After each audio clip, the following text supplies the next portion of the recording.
One of the investor told on my face, I know you're a smart guy. What is this B2B software?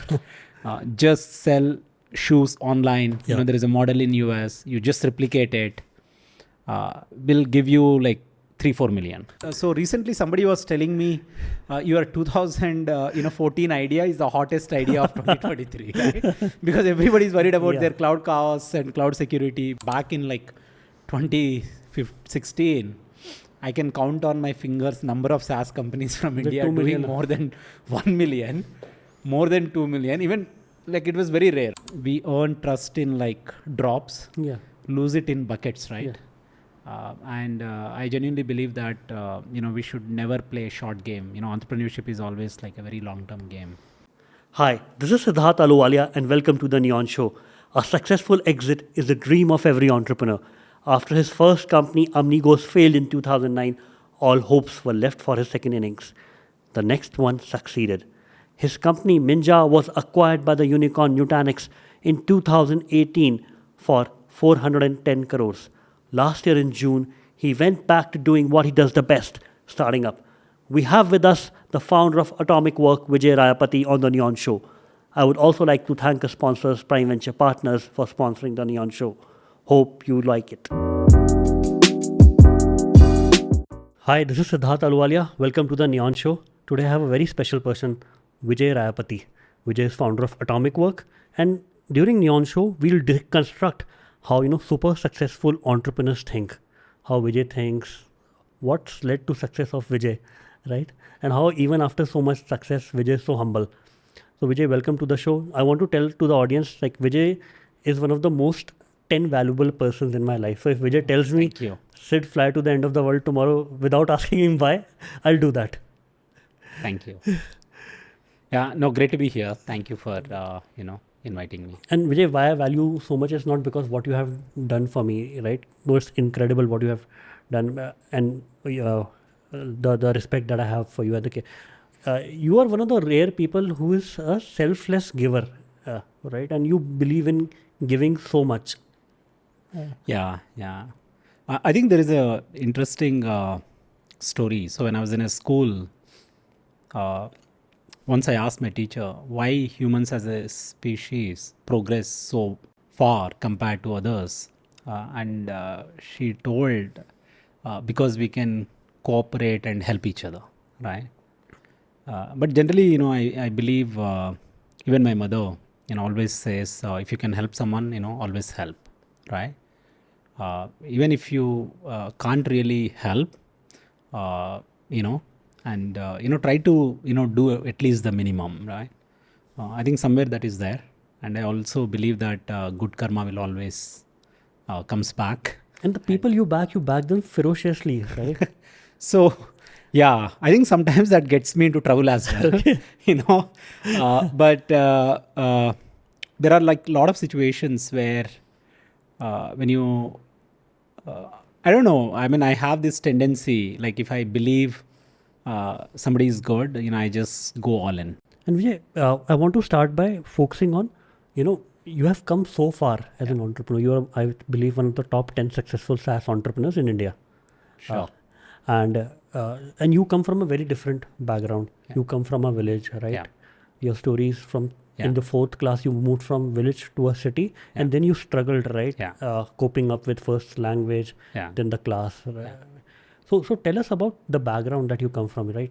The house, if you can remember what it looked like, the village. So my parents moved from Andhra to a small village in Raichur district near Tungabhadra river, and just in searching for greener pastures, right? Because there was a dam built near Hampi. Okay. And a lot of families migrated downstream from the dam so that they can cultivate better, and there will be water source will be continuous, right? So while I think it gave them a decent opportunity economically, it was very hard because these were like makeshift villages which got made in 1970s and 80s. And these are like not revenue villages. That means, they are like not, there is no government school or there is no facility. There are not even like roads, Yeah. right?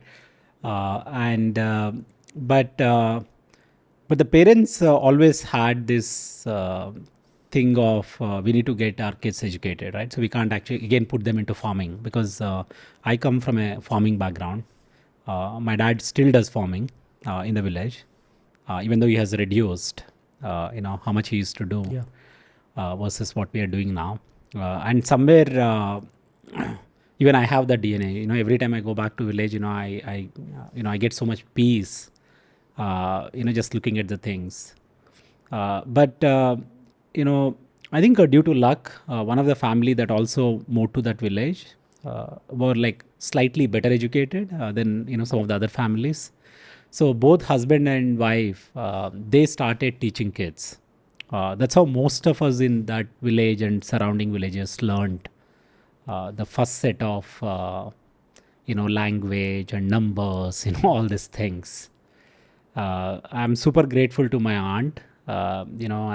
She when she came to visit us in the village, she really thought the kids will have a hard time because they're not getting proper learning. And she actually took my sister, me and my brother, all three of us, to a town near Hyderabad. It was incredible, What was right? the name of the town? So that was called Sadashivpet, which is like near Sangareddy. Now Sangareddy is like almost become part of Hyderabad. And she and my uncle used to work in a factory, both of them.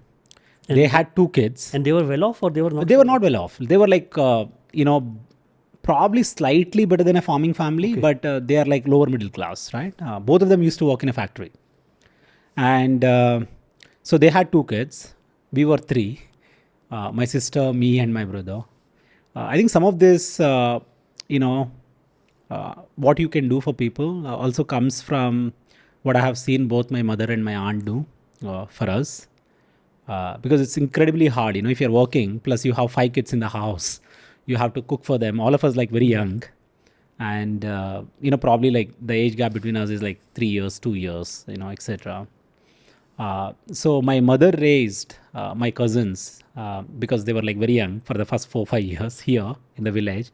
So my aunt was actually, raising my sister, me, and my brother, in the town near, Hyderabad. And how far this town is from your village? it's very far. It's like probably like 350, 370 kilometers. Almost like 10 hours back then. Yeah, 10 hours back. We had to take like 3 buses to, so we have to take a bus, from my village to get to nearest town. Yeah. From there, take a bus to Hyderabad. From there, take one more bus to get to my, aunt's place. I think both of them always used to tell us the only way we can get out of poverty is through education, right? And so I think that never got to my head during those times because I used to be one of these naughty kids, always go out, play, Okay. kind of a thing, spend more time with friends than, probably with books. When I was in the village here. And when I went to Hyderabad, because I didn't had any certificates of study, even though I studied in the village for like 3-4 years. Most of the schools, not most, I think every school said we will not give you admission into 4th standard. So you have to start with 1st standard again. Of course, some people said, it's not a bad idea. It's okay. You can study. But somewhere I felt, no, I studied. I know things. You were 10 years old back Yeah, I was like around 10, 11 years. Or even probably little, around maybe 10, 11. And I didn't wanted to again start from 1st standard. So one of the teachers in a school, local school there where we went, I think 3rd time, she basically said, why don't you, if you really don't want to start in the 1st standard again, why don't you study for a year, write the board exams for 7th standard. So 7th used to be a board exam then. Anybody can go and just write it. So I took some tuition and luckily with the bare minimum marks, I scraped through my 7th. And so I got the certificate. Went back to the same schools again. The funny thing was they were all like, okay, great, you got like 7, but where is your first standard to sixth standard, right? And which I didn't had. I didn't had a study certificate. So because of that, I had to, the only option left was go to a government school, which was probably one of the best things that has happened to me. Okay. Why I say it was the best thing that has happened to me was the teachers were like really, really well qualified. So the guy who taught us the mathematics, Nagarjun Reddy, right? He was like brilliant. You still remember the Yeah, name? I still remember like a whole bunch of them. So the only problem I had was because I skipped classes. So I was much shorter than most people in a the 10-year class. boy Right. in a 7th And class. most of my classmates were like, slightly elder to me. Naturally what it does in that situation is they start like bullying you, which was one of the first problems that I had to face. And the only way to make friends is, you have to study so that, you do all your assignments, you score well. So teachers can protect you in the class because, Either you are so good in sports or you're good in studies. There are so only two so options. so I was like not great in sports. I was like I was mad with cricket, right? So I used to even like walk 3 kilometers to play a match and come back, right? But I was never great, neither in batting or bowling or any of that. But when I went to this public school, so I started studying. My mom also said, I actually used to tell my mom, nobody is my friend, everybody bullies me, kind of a thing. So she used to say, if you study hard and, like generally, they will not bully you because you can help them. This is year 93, 94? This is like 95. And I mean 96. And so I somehow like got into it. So the beautiful thing about so the government school I went to was in a district headquarter. The good thing about that is generally like in olden days how these things were designed was you have this public school, right next to it is the public library.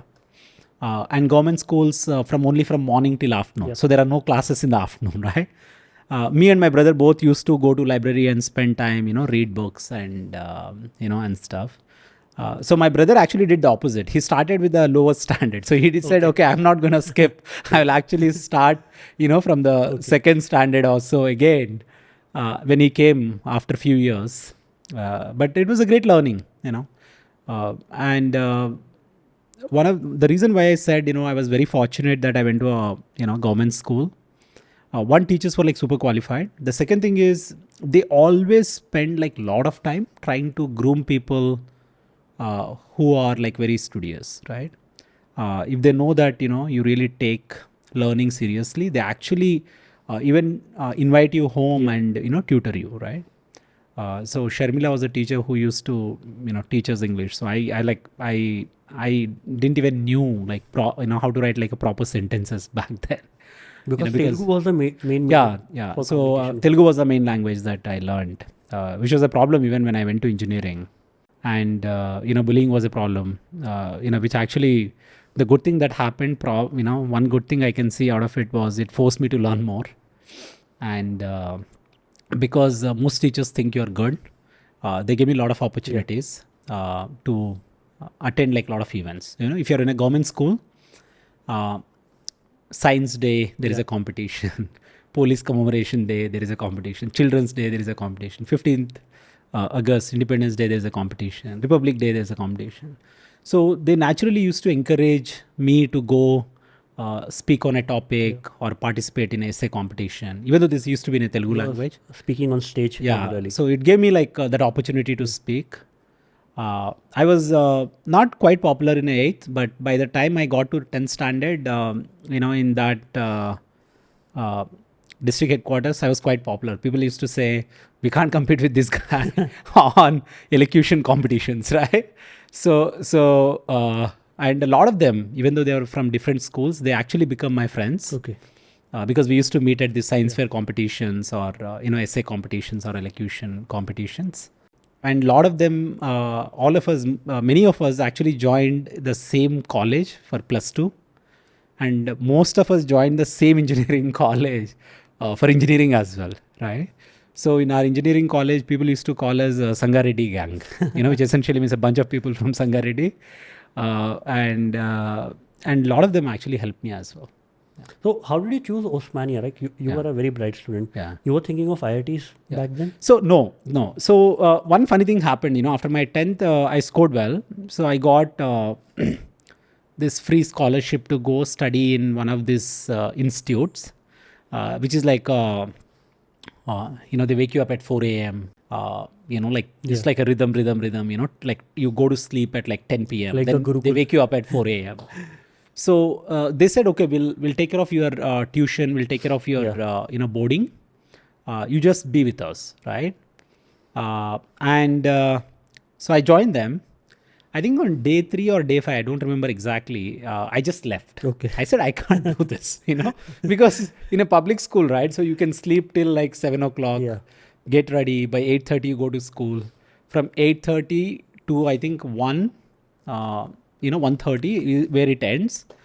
Then there are no classes, right? So that was experience. That was like a schooling experience I had. And suddenly when I came to +1, I had to wake up at like 4 a.m. Like class after class after class, study. I just couldn't take it. So I basically said, okay, I'm not gonna do this thing. I'll just go back and study normally, right? So I went back and from Hyderabad, I went back and joined in Sangareddy only one PU college for +2. And I ended up with a bunch of friends whom I used to meet at these competitions. And that helped me kind of get, like, not really chase, right? So this group is like, they're not like, hey, let's crack IIT, let's crack this, right? So this group is like, okay, let's today eat biryani, tomorrow let's eat, like a Dil Kush, Dil Pasand. These are like burgers, but they're like Indianized versions or Hyderabadi versions. Very curious kind of a group. Right? Yeah, very curious kind of a group, right? There used to be obviously 1-2 guys who will say we have to study because the entrance exam will come. If you don't score, you'll not get into engineering college, all that. And so I wrote, the normal engineering entrance, and that was the year when this 2001 crash happened. Yeah. Nobody was taking computer science. And I was very clear, I'm going to study computer science, because I used to read one Telugu newspaper. So there was an author who used to keep writing about, how computer technology can help in the future, automating a lot of, business work. And all my uncles, so everybody my dad knew, discouraged him and discouraged me, saying, don't study computer science. Because we come from a farming background, right? So some of my uncles, people in the village and all, they used to say, why don't you study mechanical? At least you can sell a tractor. Computers are like, there is no future because, the 2000 crash happened, then 2001, the economy went down and whatnot. And you were 16 years, right? When you entered? So I was like, I was 16, 17. I was 16 probably. And, but I was like very adamant that I have to go. So I had an option to go to NIT, but that was in Northeast. My mom was like, no, I'm not sending you to NIT. So there was an option to join, Triple IT. Okay. But I said, no, all my friends are going to this college. I'm also going to go to this college, right? Which was also one of the good decisions, right? Because, you don't have parents. Yeah. The only support you have is, this small group of friends. And we were a pretty close group. We all used to stay in the same, we rented one place, used to stay there, study together, watch movies together, party together. It was a really fun time. In Hyderabad only? In Hyderabad, in Hyderabad. And it was like one of the top colleges, obviously, CBIT, where I went, under Osmania University. That was the first private engineering college in the entire United Andhra Pradesh state back then. So that also like gave me a different perspective because in that college there are like only 2 types of groups, right? So this extremely rich group and this extremely rural group. Okay. You know, so you come from like every, you know, tier 2, tier 3, maybe tier 4 kind of a towns. And you know, then you have people who are like, whose parents are like ministers or IAS officers, you know, kind of a group. And that also kind of gave me, you know, kind of a perspective. And I ended up like making, you know, few good friends in engineering college beyond my group from Sangareddy. And it was fun. So your parents would have been really proud of you, right? And your aunt also, that Yeah, you went into yeah. one of the top colleges that they Yeah. admired Yeah. within the state. Yeah. So they were, they were happy. They were happy that, you know, I got into engineering, right? So from my family, I was probably the first person to do engineering, right? Both my mom's side and dad's side, you know, nobody actually ever completed a degree, you know, and most of them never like crossed even +2. Most of them directly went into farming. Yeah, most of them, like, you know, you just study a little bit and then go back to farming, right? But you know, in the village you also see other people, right? So I heard, you know, people studying. So once I asked one of the guys in our village, who he was going to US. I was like very young. I think it's like 97 or so. So and I asked him, where are you going? He said, I'm going to America. I said, why are you going to America? He said, I studied Java, or I learned Java. Okay. I got a job. So that Java and job, like, you know, struck in my head for quite some time. And it was a rage, you know, that time. You know. Every developer from India was getting hired in the Yeah, US. yeah. So if you know, he basically said, I did engineering. I think he studied mechanical, if I'm not wrong. But the only thing I remembered from that conversation was America, Java, and job. 3 keywords were enough. Yeah. Awesome. And then Osmania University happened, and as soon as out of university, you got into TCS, I think, which would have made your parents again super Yeah, proud. super proud. That TCS was the golden, Tata was the golden name, Yeah. right? Our son got into Tata. Yeah. Yeah. So it's actually funny. So when I was in college, so this was like a typical college, right? So the aspiration of the people in the college was the entire rich group want to go to US, do MS. This poor group, you know, mostly want to get a campus placement. Since it's a good college, I think a lot of companies used to come and hire from there. And I got into TCS and super happy, you know, because my dad, with all hard work, you know, back then used to make like, you know, 60,000-70,000 rupees a year, right? In a really, really good, if the yield was really good, he would hardly get to 1 lakh. You right? are talking about 2005. Yeah. And 5-6. So I mean, like, I have seen him because I used to do the accounting. Me and my mom used to do the accounting and budgeting at home. So I knew, you know, like there were like many years where my dad would make like 20,000 rupees, 30,000 rupees.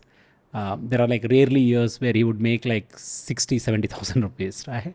So when I got this job, like, one, I was like very happy, you know, man, you know, I can make like a lot of money, right? Even though it was like, it was like less than 20,000 a month. You know, that was the 2.4 was the standard package. Yeah. It was not even 2.4. Yeah, I think it was like 2.25 or something. Okay. And I was super happy, you know. And but I also had this dream that, you know, I want to start a company when I was in college. And when was this dream? So this basically happened because so my mom, right, so always used to tell me stories about her grandfather, who was an entrepreneur. He used to do trading. So he used to do trading from Andhra to Kolkata, Burma, you know, like the entire coast zone, Orissa, Kolkata, even Burma. And obviously bad things happened, you know, the family lost wealth, you know, got back into farming. And she used to basically tell me, you know, my dad, she was like super proud of her grandfather, right?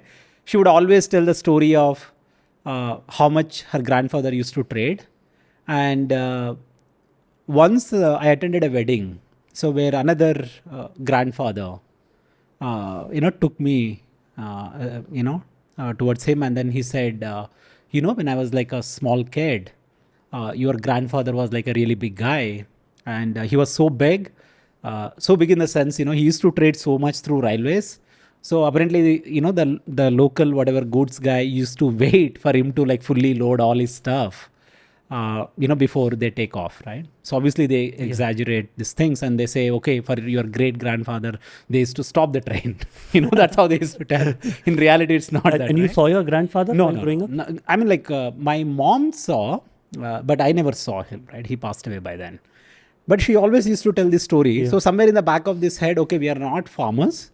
We can actually do. We are entrepreneurs. We can do some business, Yeah. right? So maybe entrepreneur was not the word. We can Do businessman business. was the word. So my dad's side was, I think they got poor like long back. So even my grandfather, again whom I have never saw, he was poor.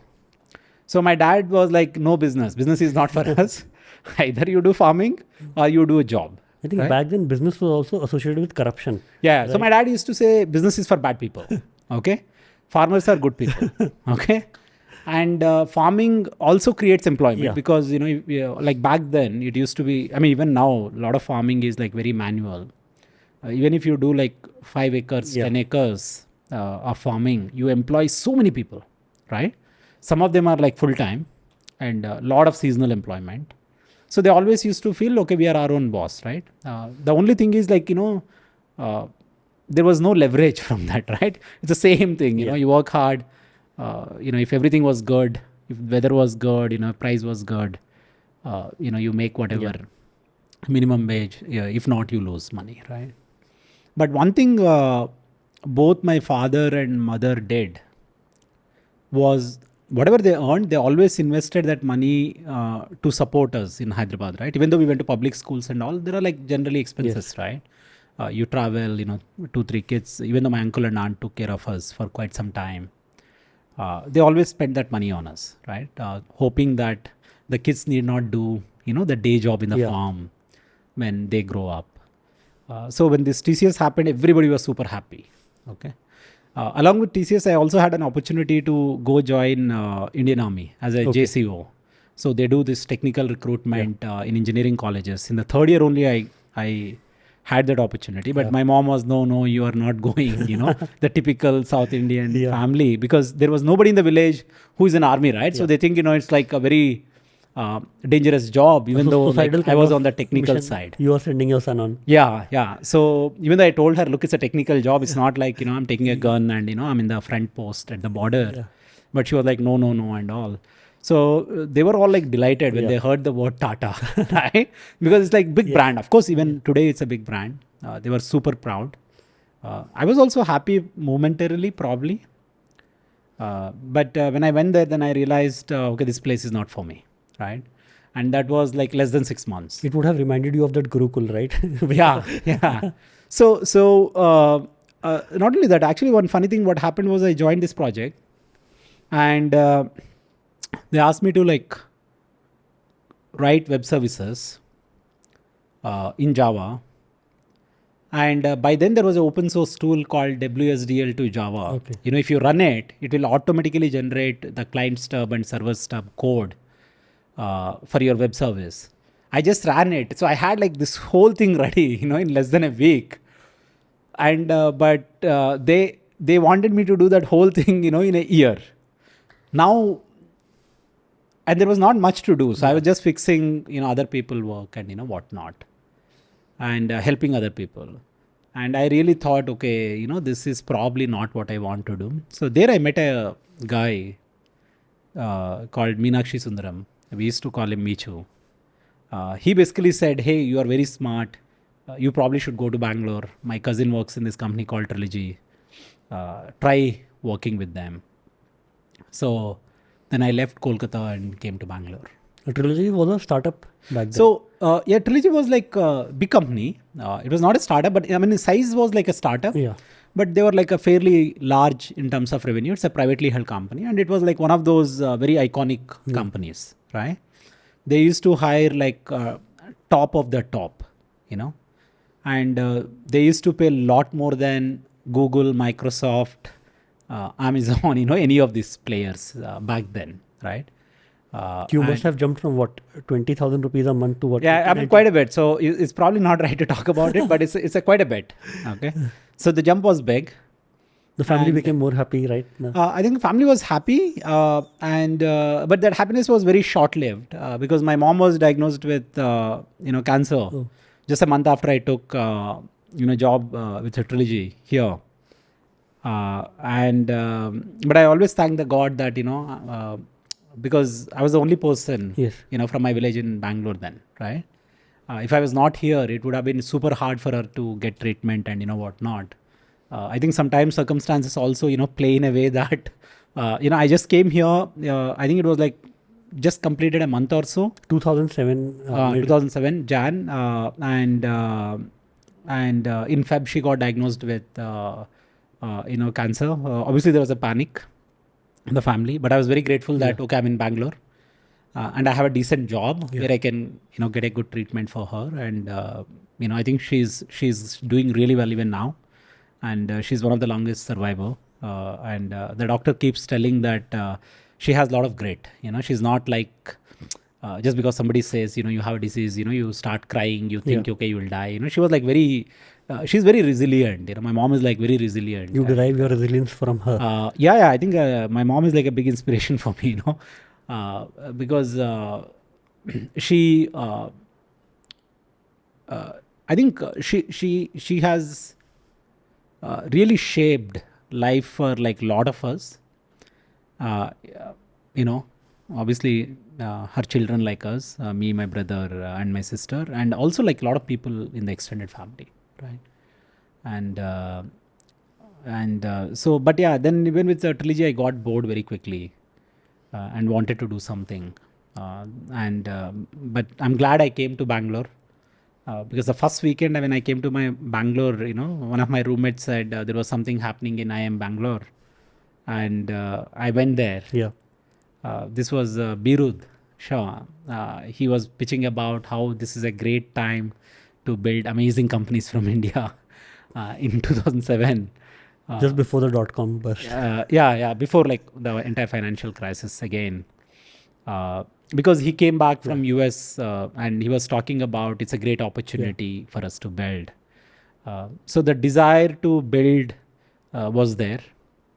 And financially also in college, post-college also, I got a little bit more secure because I used to do this coding assignments for my seniors, super seniors, like a lot of these people who used to go for MS and PhD. They can't write code, and they can't also copy paste code. So they used to give like $20, $30, $50, $100, $200, depending on how much effort it takes. So I made a decent amount of money. Then I said, okay, I have enough money. Maybe I should start a company, right? Yeah. And your mom had recovered by then? Yeah. So my mom was going through treatment, but I think she knew that I want to be an entrepreneur because even in college, I thought I will start right after college. And you were discussing this with your Yeah, mom? I used to tell my mom, I'll start a company. I'll become very rich. I'll build a big house for you. I'll get a car for you. I mean, these were like, my dad always used to say, stupid fellow, like, has no understanding of reality, keeps saying, all these big things. First he used to say, okay, stop your big things, go get me a glass of water. So that's how my father used to treat me. Even now he thinks, I'm not capable, I can't do things, right? Even now, right? And So he thinks this, whatever you have achieved is not by hard work, it's by luck. not only by luck. One he thinks is by luck. Of course, he knows there is a lot of hard work. And so I think for him, right, he grew up like very dirt poor. Yeah. So I think what it does, right, when you grew up so poor, I think you stop dreaming, because like you grew up so poor from your young age, all you're dreaming for is like a home to sleep, food to eat, right, and hoping that nothing bad comes to you. And reputation matters a lot in the village, right? Yeah. And so that way, he's like very conservative, right? I mean, he's so conservative that he wouldn't even like take a small loan from anyone. He doesn't want like any liability, right? So there were like many times, where I had to pay like 8,000 rupees for semester. My dad will sell the paddy, but these millers, rice millers, will not give money immediately. Yeah. They'll put a 30-day, 60-day period. And I had to wait like a week or 2 weeks longer to go back to college because that 8,000 rupees was like not there. And he would not even like just go borrow. Like, anybody, a lot of people would give, right? And of course, there were like people who always used to say, don't tell your dad, I'll give you, just go to college, like we'll take from your dad or mom later. People like that were there as well. But he was like very conservative. And when I joined Trilogy, when I told him how much I was making, he said, I hope you are not doing anything wrong. Right? Because he's like, how can somebody give you so much? Right? And he never heard of them, right? The only folks he heard was like Tata, Infosys, Wipro. First of all, he said, what is this company? I hope they are not doing anything wrong. Are they legal? And, I hope you are also not doing anything wrong.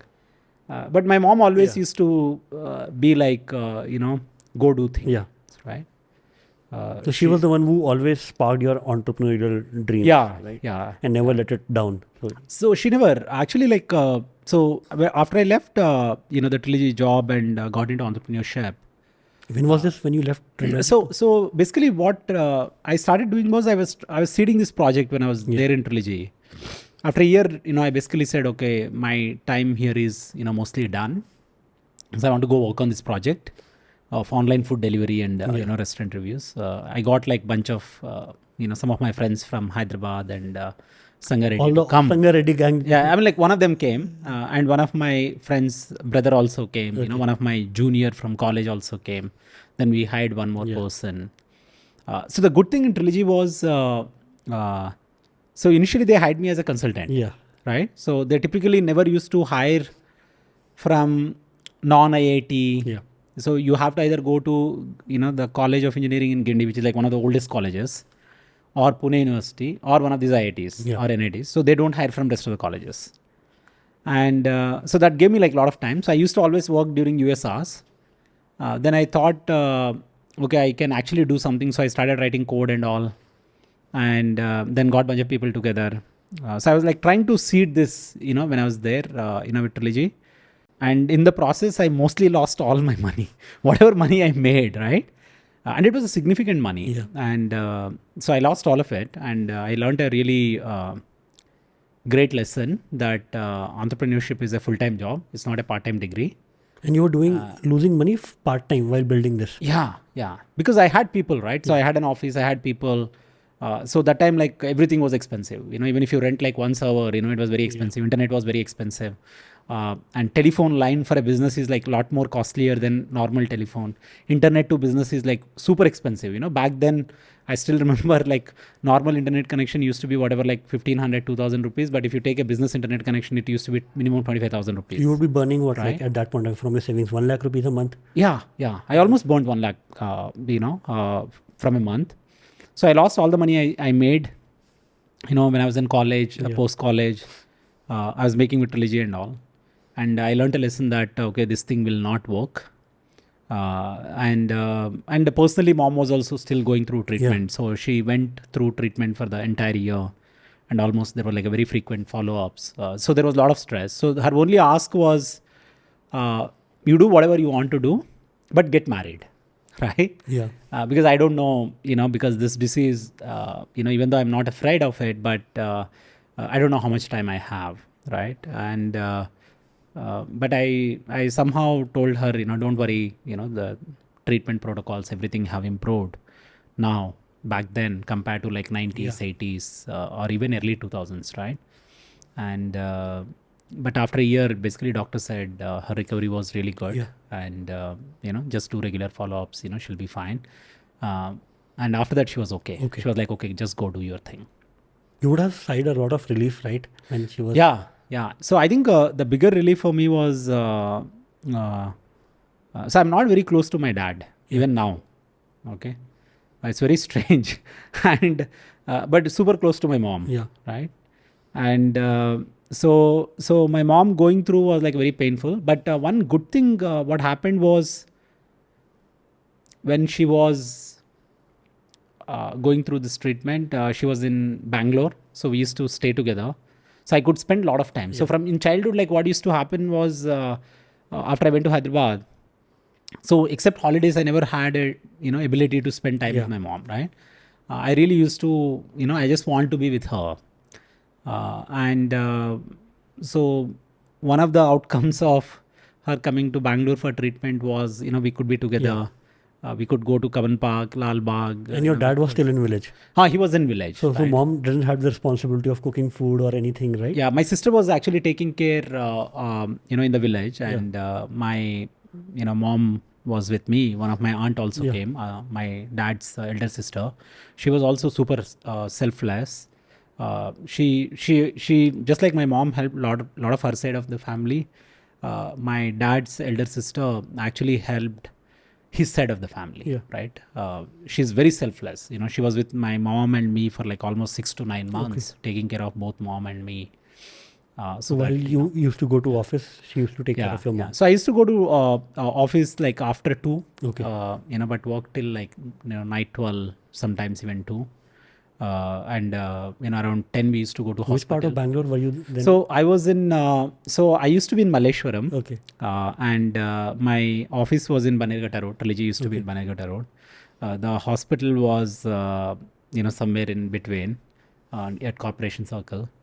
And it was okay. But like as soon as mom recovered, and this startup thing was not anyway going as I expected.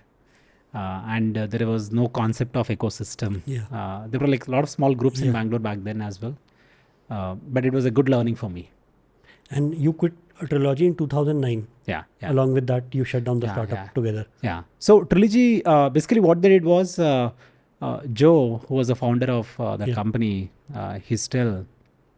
he really believed in remote work. He really believed that you can work from anywhere. So he asked everyone to resign as full-time employees, start working as consultants, and he would almost pay double. Okay.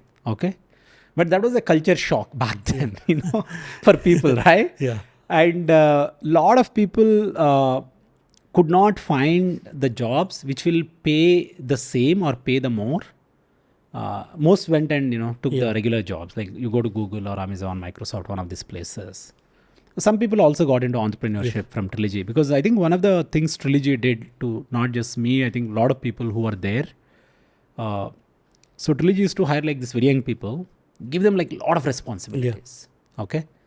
So initially I was doing support for a product. Then I did a training for that product. Then I was doing build for that product, licensing for that product, supporting the field guys with that product. So it actually does like a lot of compressed learning. So I actually felt, okay, now I have learned.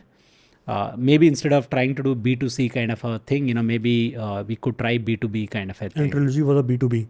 Trilogy was mostly like build enterprise software. So they used to build enterprise databases, enterprise configurators, enterprise application servers, enterprise rule engines, and enterprise code generators, etc.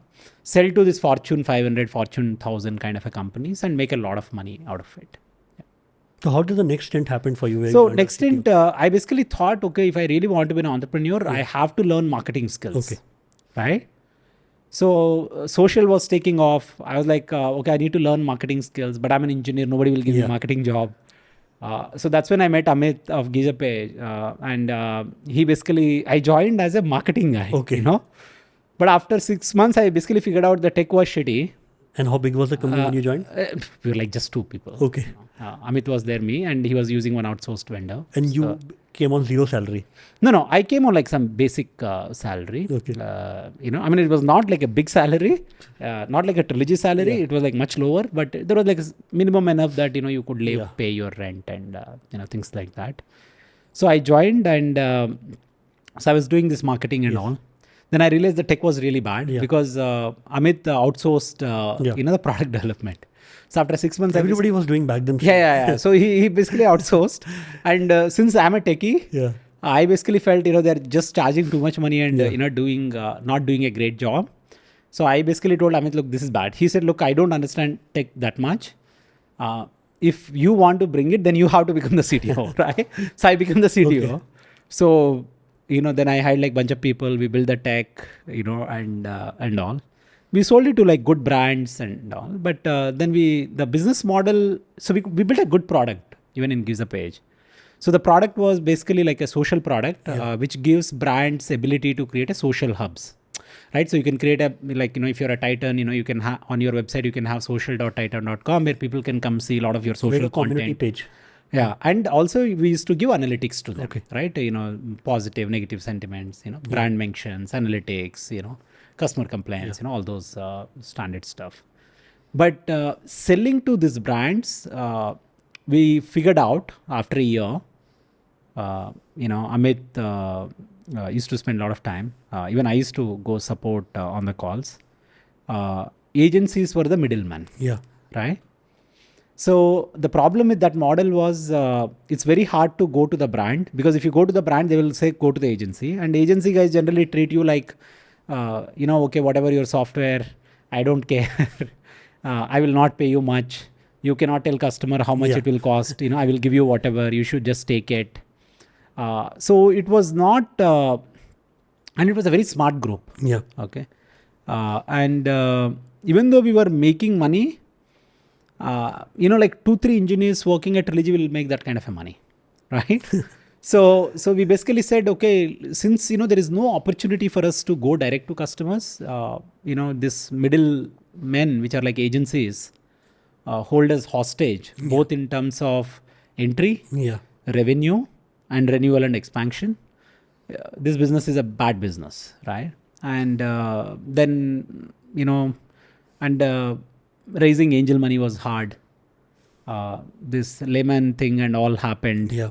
Nobody was funding B2B SaaS in 2010-11. We used to go and pitch. Me and Amit used to go and pitch to people.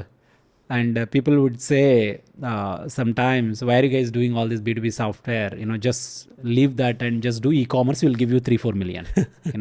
Actually, people told me. Okay. One of the investors told on my face, I know you're a smart guy. What is this B2B software? Just sell shoes online. Yeah. There is a model in US. You just replicate it.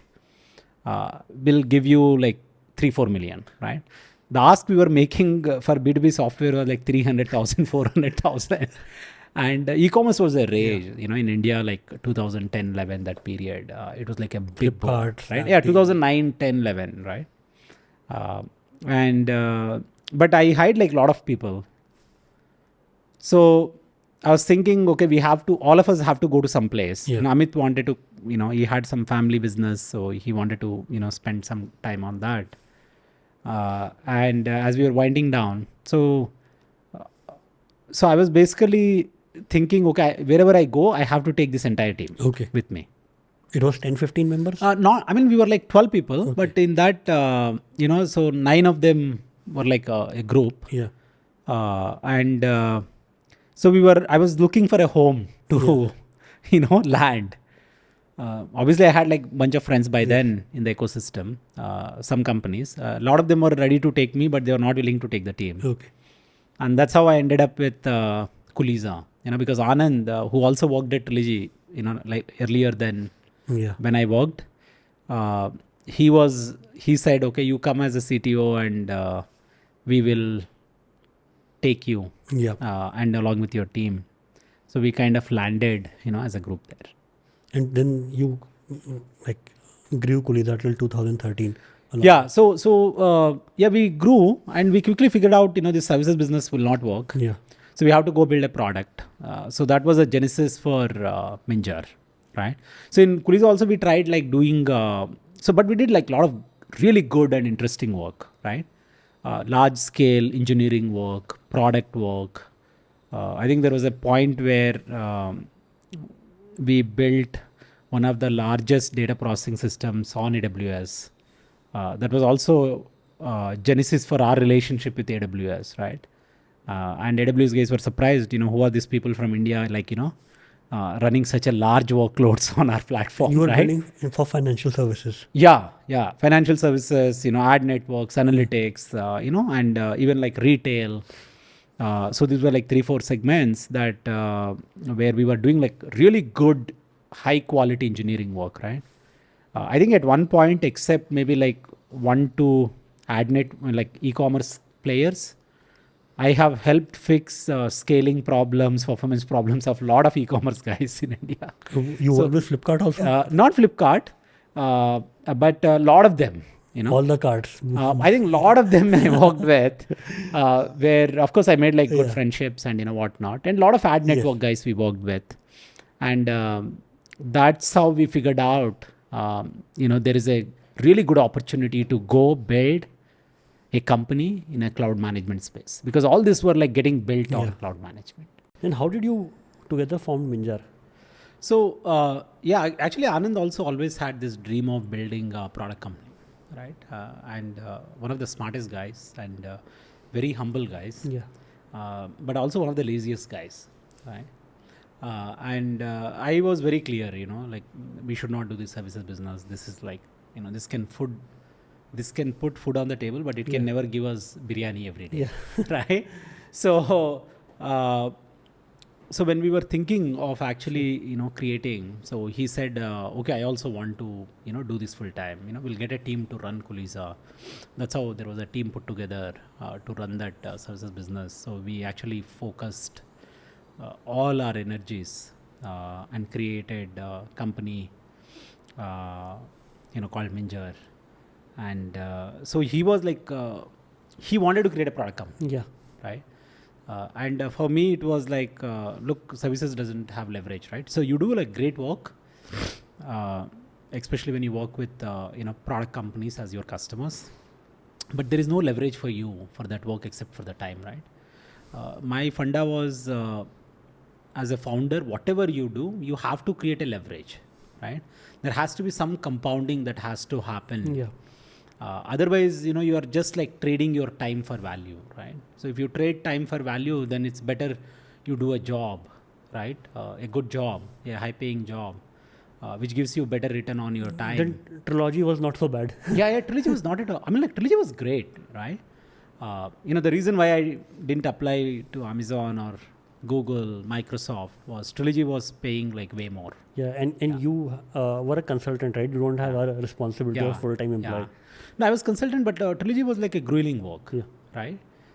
There were like many weeks where I used to spend like sometimes 15 hours, 18 hours, working.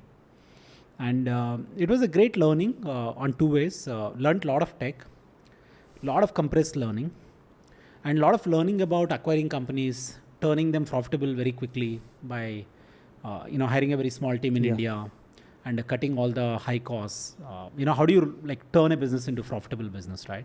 Is something that I learned. Also, what small teams can do is another lesson I learned from Trilogy. And the third lesson was, even if you are like not the highest visible brand like Google or Microsoft, you can actually attract like really, really top people to come and work for you when you work on very complex problems, right? So the reason like a lot of people, computer science people from IITs used to come and join Trilogy. So Trilogy was like a dream company, in early 2000s, I think especially in India. It was like one of those dream companies that most IITians and NITians and these people wanted to come and work. And they used to hire like 1-2 people from a campus. So 2013, you were very clear, right? You don't want to do a services company and it should be a product. So how did then you and Anand?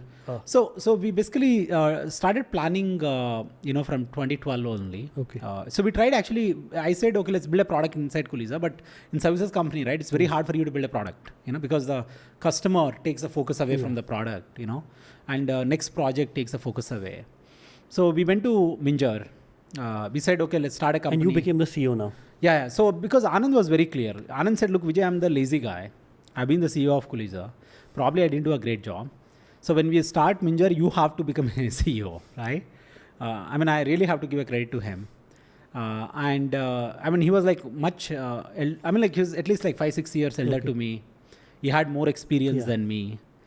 Despite that, he was humble enough to say, hey, you should, play the CEO role because you actually drive people, He used to say, okay, you make people crazy, which is essentially means,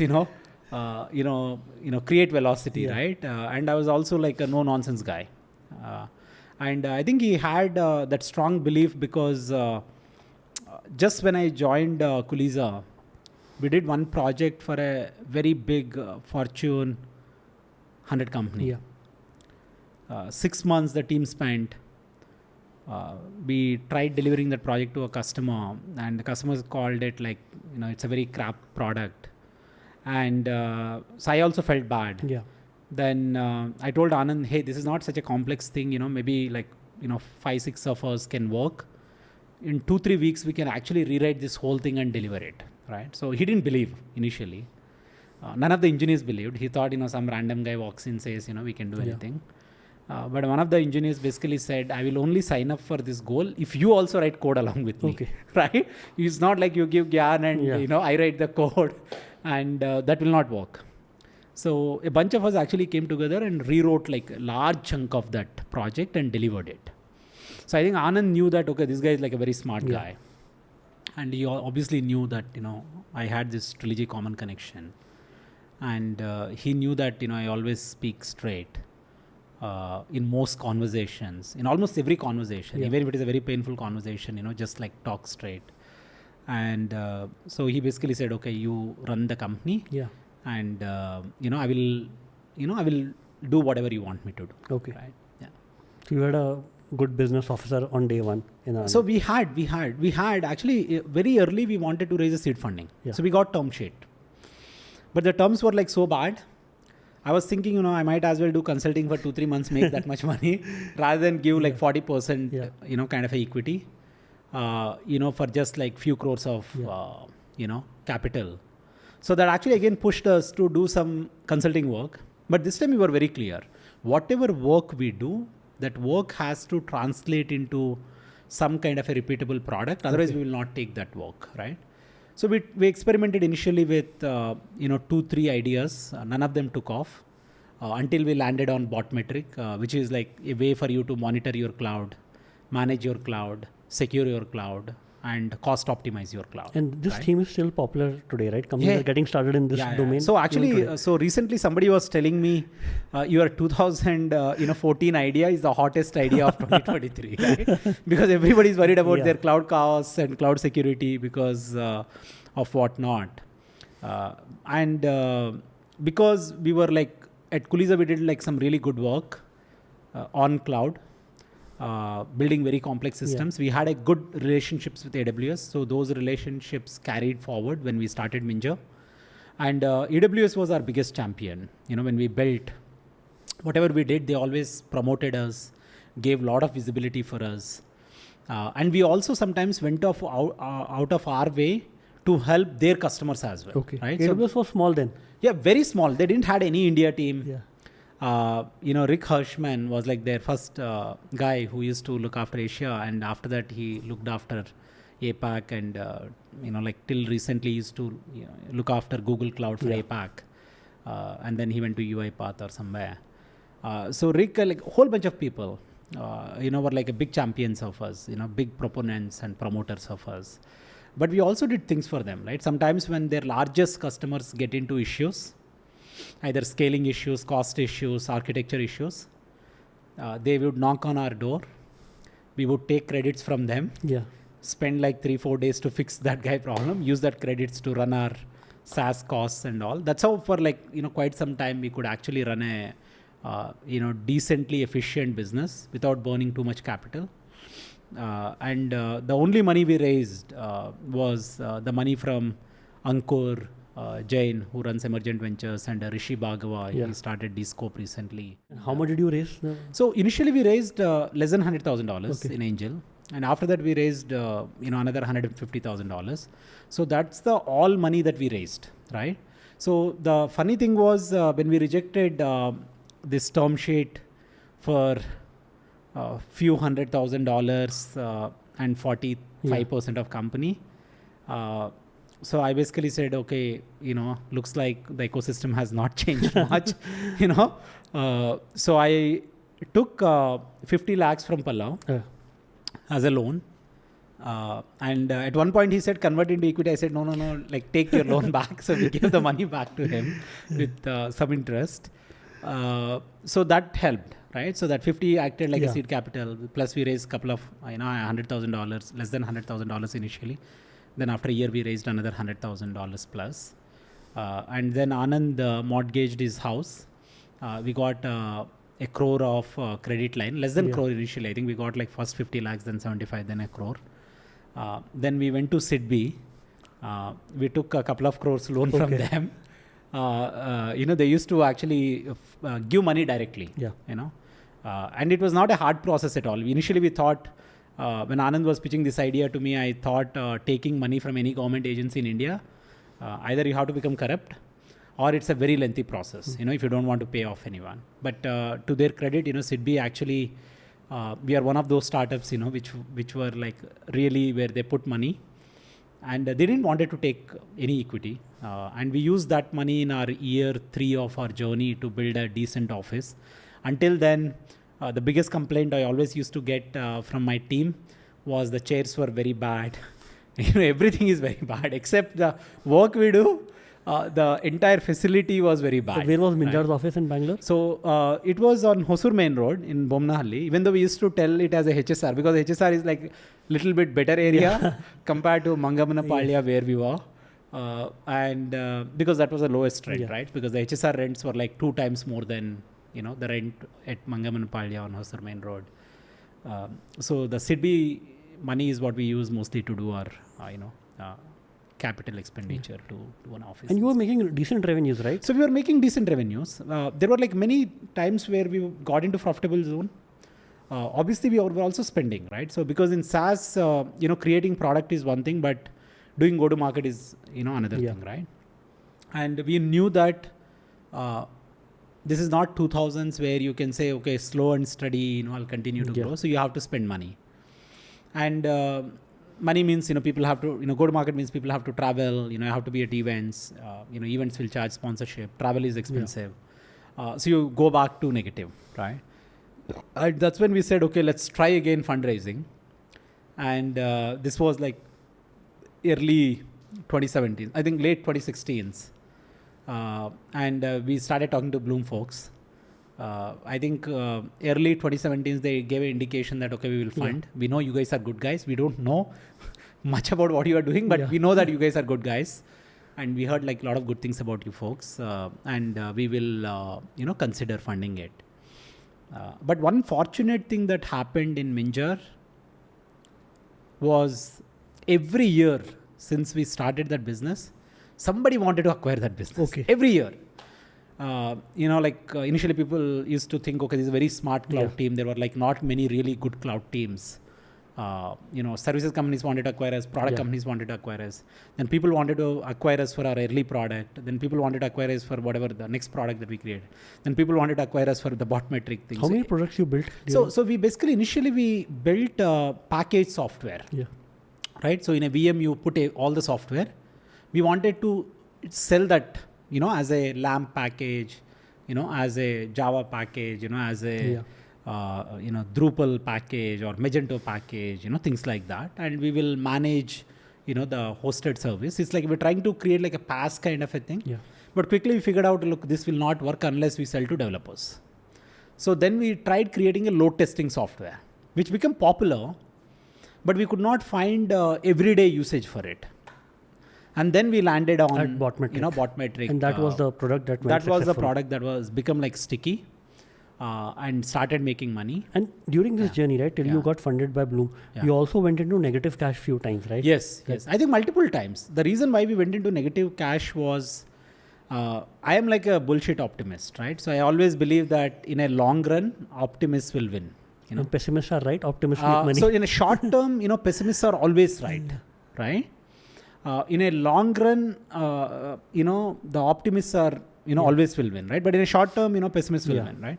So the good thing was between, Anand, Aparna, Prashant, me, Amar, Akash, some of our team. So Akash, Aparna, these guys were like always like take a pessimistic view of things, Okay. right? Me and Anand me and actually Prashant will always take a very optimistic view of things. Anand and Amarkant, so these guys will always take a realistic view of things, right? So it was a good combination, right? Not like all of us were like overly optimistic or overly pessimistic. Okay. So it was a good, right? Because one of the thing, Akash, who became like my CTO for Minjar, he was always pessimistic in the sense like, look, let's not spend more money. We are not a successful company yet. Let's not hire people. We can get this thing done. So you will always do. Even Aparna will also do that. We can't run company like this. Right. If you want to run it like this, I'm not doing the CFO job for you. And look, we really have to think deeply, not like run business from a quarter to quarter, month to month cash flow. And you were getting what, 100K checks from angels? Yeah, not even 100K. Our angel checks were like 10K, 20K. A bunch of them you put together. And at one point we were so desperate for money, and we actually took $40,000 from a school teacher in Austin, Nancy Langno. Anand went to US when we were just started Minjar. And so after the year of that, because like we hired people and all, and we had a receivables problem. I think that's one lesson I learned in Minjar was always chase customers for your money, right? Which also helped us. There were like a lot of times where customers paid us like 6 months in advance, year in advance. So we could actually collect that cash up front. But look, product companies need cash, unless you want to grow slow. And right? one point of time, Aparna also said that she wants to quit. She put her resignation letter. Yes, she said. I think which also worked in a favor for us. Why? Because that would also make me think hard. Okay, look, I can't also stress too much on finances side, right? But you were a very aggressive CEO. So I was very aggressive, right? I was like, look, we have to, so we can't be like, this ramen profitable, be happy, right? I don't care about, being always like 10 lakhs positive on a month-on-month basis. I'm okay if I lose 10 lakhs a month-on-month basis, but I'm also not a guy who will say, okay, let's lose 1 crore every month, right? And how much was the highest ARR that you touched during Minjar journey? So we crossed 3 mil. We crossed 3 mil. This was before the Bloom before funding? acquisition. Yeah, before acquisition. I think at Bloom we were, when Bloom said, obviously in India, right? Like from the time they give a commitment to the time money comes, nothing to do with VCs, just the process, right? And compliance and whatnot. So we were almost like close to 2 mil. Okay. Right? So when Bloom said they will give money to us, that time we also had an opportunity to sell the company. Okay. So what me and Anand were doing was I was talking to these potential acquirers. And Anand was doing all this funding thing. I still remember Karthik Reddy once told me, dude, you can't actually blackmail us. In the sense, not like blackmail, but you can't say, hey, there is an opportunity for me to sell the company. If you don't give me money, I'll just sell the company, right? And the funny thing was,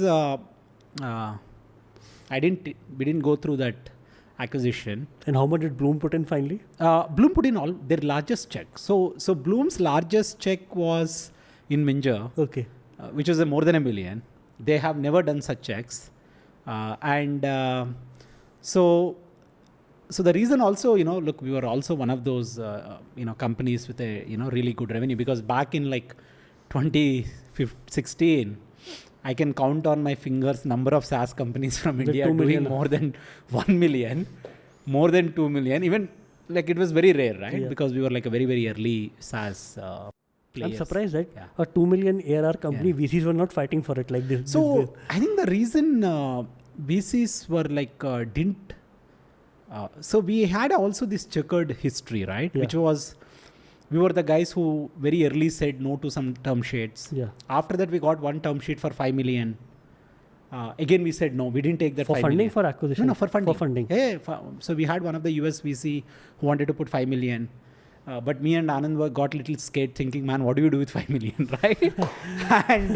And also they had like a slightly different strategy. So they wanted us to go acquire like small teams, put together these teams, quickly scale up, right?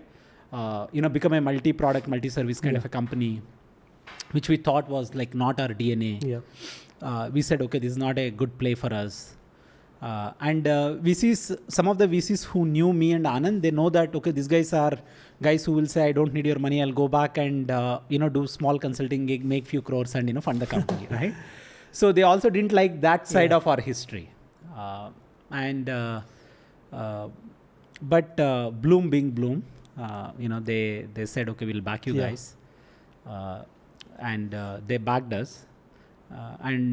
We, as I said, like before Bloom decided to put money, we had an opportunity to sell the company for 18 million. But we took money from Bloom for like less than 12 million, 11 million.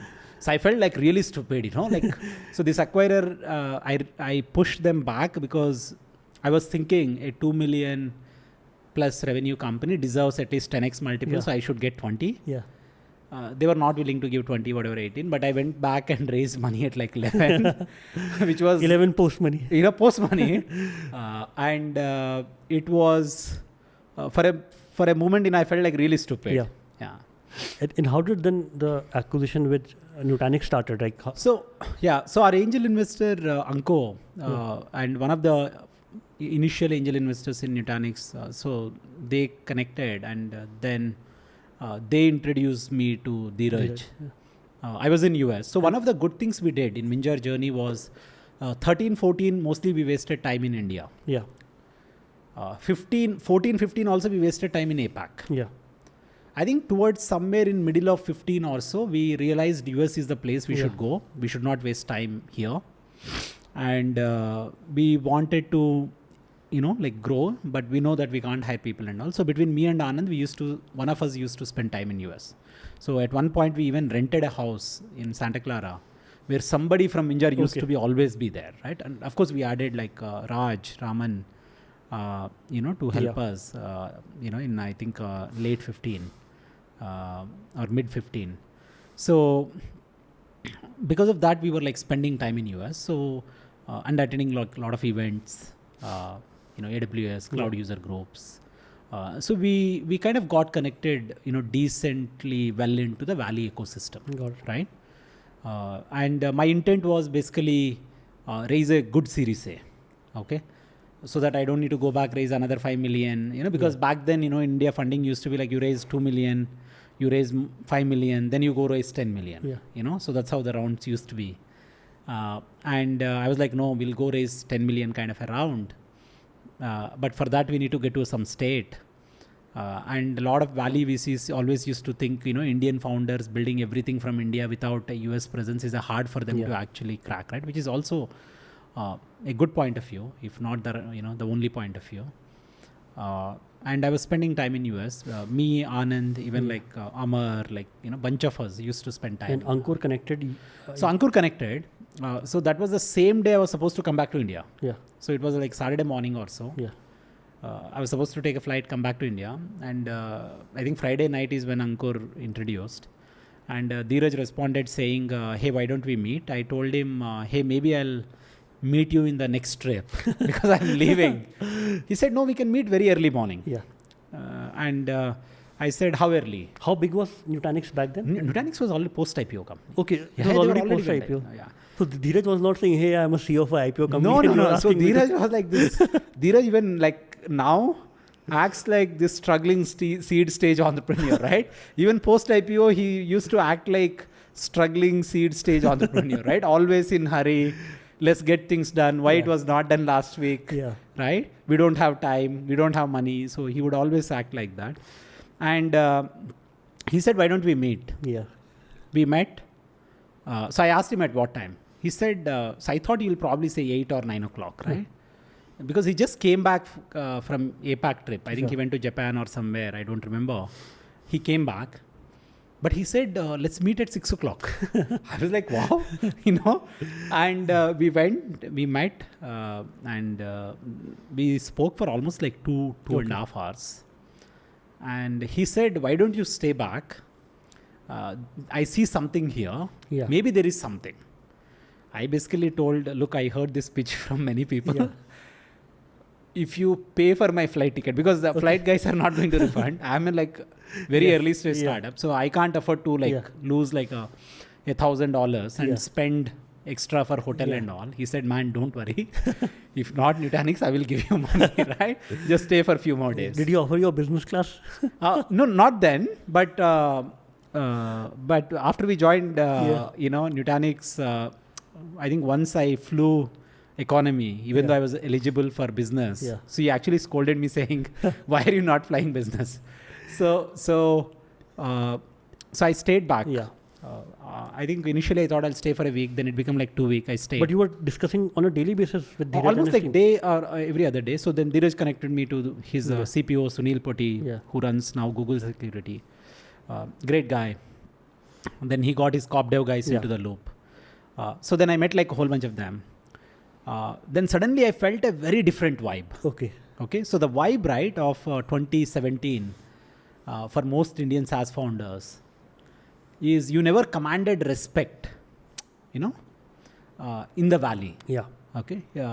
It was very apparent in discussion. Do we still command respect in the valley? I feel now, yes. I feel yes, because I was there in March. I really felt like everybody was chasing Indian founders. Okay. Thinking magically Indian founders can build very cost-efficient SaaS businesses. But I think that 2016-17, I used to talk to like a lot of different teams, right? So you go meet people at Cisco, meet people at VMware, at like a lot of big companies. Everybody used to say, oh, you are from India. Okay, you are a startup. Okay, you are working on something. But the vibe I got from this Nutanix gang was, oh my God, you did such an amazing thing from Bangalore. And they were already at $1 billion of ARR. Yeah, they were like fairly successful company, but I think the culture was like a very humble culture. Yeah. Dheeraj had this cultural principles of humble, honest, and hungry. Yeah. Right. So that was his theme. Of course, he added with a heart. So it was a really great cultural view that they had. So they were always used to tell, okay, it's an amazing thing, it's a great thing. I felt a very different vibe. Yeah. My God, finally somebody is respecting us for the work that we did. So I really liked them as people, and they were also like super humble. You asked this question, where this humility comes from. I think along the way I met like a lot of people. I always felt like the more successful people were, like the more humble they were, right? And I always used to tell me that even if you have a reason to be like super arrogant, I think it's not worth it, right? And so it was a really good conversation with this set of people. And how many weeks did it extend to? So we spent, I think, 2 months. Wow, your 1 week extended to 2 months. Yeah. So, but I was not there for 2 months. I think after 2 weeks I came back to India. Again, I went back. There was a whole bunch of discussions. I always used to ask the same question: why do you want to acquire a public cloud company? You're a private cloud company. But he had a very clear vision for hybrid cloud, which I almost see coming true now, right? Which he foresaw back then. And he truly believed that workloads will be multi-cloud. The cost visibility, compliance visibility, security visibility, governance visibility, matters for companies. And he truly believed that cost of workload matters, And he genuinely wanted to turn Nutanix from like being this good private cloud company into a hybrid cloud company, right? And that's the reason why he wanted to, acquire us, because, we bring those things. And just before us, they acquired Calm, which is this cloud automation and orchestration company, Aditya Sood and team. And so he had a history of acquiring one Indian company. I think they acquired them just before the IPO, and we were the first acquisition after IPO. Since we were the first acquisition, I think it took slightly longer because they were also figuring out what compliances they need to do as a public company. But I never told my team. I didn't even tell Anand. I always told them it's a partnership. So at one point, my CTO asked me, if it is a partnership, why are they interested in seeing our code? Why are they interested in like checking out everything? I said, because they want to do OEM of our software, right? So after we signed the term sheet. And term sheet took 2 months from the first discussion? I think term sheet took maybe not 2 months, almost like 7 weeks, almost 2 months, if not 2 months. And we signed the term sheet. I haven't told anyone. Yeah. Only Anand knew, and few of our angels. And we actually told even my core team just few days before we publicly announced. In March when we announced in 2018, just few days before only I told even my closest team. Right. So the reason was I believe as founders, when you have these acquisition opportunities, if you tell your team very early, if the deal doesn't happen, it will create like so much of negative energy because people will think maybe we are not worth, maybe nobody will buy us, maybe there is some problem. It can unnecessarily create a very bad vibe or a negative energy. Because you had a history, right? You received so many acquisition offers in the past. Yeah. So I never actually told ever, like I never discussed about selling the company to the team until few days before. So the funny thing was Nutanix wanted to do a video to announce the acquisition. So the video team landed up at Minjar office. Then also we said they are going to announce our partnership. So that's why they're capturing. Some people were like, okay, for partnership, why would they come to office and, ask how excited are you to be working with Nutanix and all? And me and Anand still played like safe. By then we just told like, Akash, Amar and bunch of others. But we didn't tell the entire team because we didn't want to disappoint people, right? Because I was also in two minds. I was like, should I sell, not sell, right? Even after I signed the term sheet. Just before signing term sheet, I think I spoke to Sharad Sharma. Yeah. So, and Sharad knew that earlier also I rejected once. And with Nutanix, I was playing a very hard ball, for the value. So did you have to negotiate several times? Not several times. I think there was like 2 negotiations that happened. So there was a first negotiation where they came back with a X value. I said, dude, I'm not doing this because, the point. You already at 3 or 4 million ARR, right? So we crossed 3 as a company. That year we would have done, close to 4 if we had continued. I said, look, I'm not doing the deal. So they were like, okay, my God, why is this guy saying, straight off I said, I'm not doing this deal, right? When the Corp Dev guy. And the first offer came from you or from them? No, them. I never, so I learned, in the process I learned, you never put the number on the table because, there are like a lot of stories of founders saying, how much undervalue, they do for their own company, right? So you refused their first offer at point blank. Yeah. So I basically said, I think this is not worth making the deal because I have not sold this company at a 0.9 of the tax just a year ago. Yeah. And I made so much progress. So there is no reason for me to sell this at X, right? And Dheeraj being Dheeraj, he said, okay, I know you want more, but, I don't know on what basis you are asking. This is a lot of money, it was, of course, a good money. Then me and Anand wrote a 6-pager saying how we rejected VCs, how we rejected large checks, how we stayed bootstrapped, how we stayed cost conscious, how we can continue to build this company even if Nutanix doesn't acquire. And there is so much value we can create. And it's okay even if acquisition doesn't happen. And then we projected some value saying how much enterprise value we can create for Nutanix and all. Then Dheeraj read it, he smiled and said, okay, if I have to go by your logic, I have to pay $250,000 to you, right? But he was very kind and gracious, right? I think I probably overplayed my hand multiple times in negotiation, but the entire team, not just Dheeraj, they were like very humble. And they were okay. They said, this dude is crazy, let's walk away. Yeah. Right? They didn't say that. They basically always engaged, tried to reason. And but we could get from whatever that initial X value to 2X value, in that short 1 week of negotiation. And I still remember Dheeraj called me from Brussels airport. He said, Vijay, you are negotiating so hard with me now. Once you joined, remember, you have to negotiate hard with me, for things. So he said, because I'm going to be your boss, right? So he hinted almost that. I was like, okay, look, I don't have much opportunity. So this is my only opportunity to negotiate, really good for my team, for my investors. And even though we raised money from Bloom, we didn't actually got most of that money into bank when Nutanix deal was happening. So we only got like a little bit. Because we still didn't complete the documentation, the closure, all that. But we wrapped that up. And one of the reason why Karthik and Sanjay, like us is we also didn't optimize the deal just for us, right? Because saying, okay, these people just came in. We tried to the money is not yet transferred, right? And we tried to be like very fair to them by giving them a good, return multiple on their investment. Even though, like a lot of people were saying, you can actually optimize this deal very well for you, right? Because me and Anand could have made like couple of more millions each if we had optimized. But Anand was also very clear that, look, we should be, because when nobody trusted us, these people really trusted us. We have to be extremely fair to them, right? And even when some of the corp dev and finance people from Nutanix were telling us, why are you guys optimizing this deal for your investors? We told them, dude, you're only looking at it from current perspective.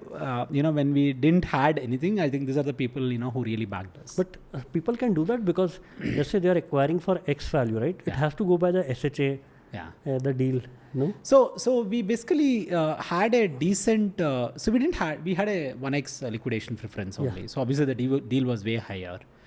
But generally what acquirers will do is they try to structure the deal in a way that the initial payout is not very high, so that the founders can actually take most of the money after 6 months or a year, right?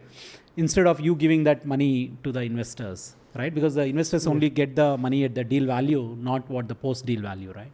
But we try to be very fair and square, because we earn trust in like drops, lose it in buckets, right? And I genuinely believe that we should never play a short game. Entrepreneurship is always like a very long-term game, and that's one of the reasons why I have such a great relationship with Bloom folks, and they also have a very high trust on us. And then this term sheet got signed, and how much time it took to close it? So it took 3 months post term sheet. Little less than 3 months. In December, like we signed early December term sheet, but like most of the December we didn't do anything. I think March 1st is when we publicly announced, saying, the intent to acquire, because as a public company, you have to announce.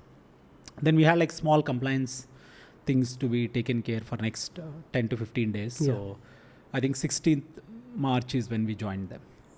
And you relocated to US, or you were still? So I was supposed to relocate. So that was one of the Dheeraj ask. I think his biggest negotiation was, you have to come to US, right? I said, of course I'll come to US.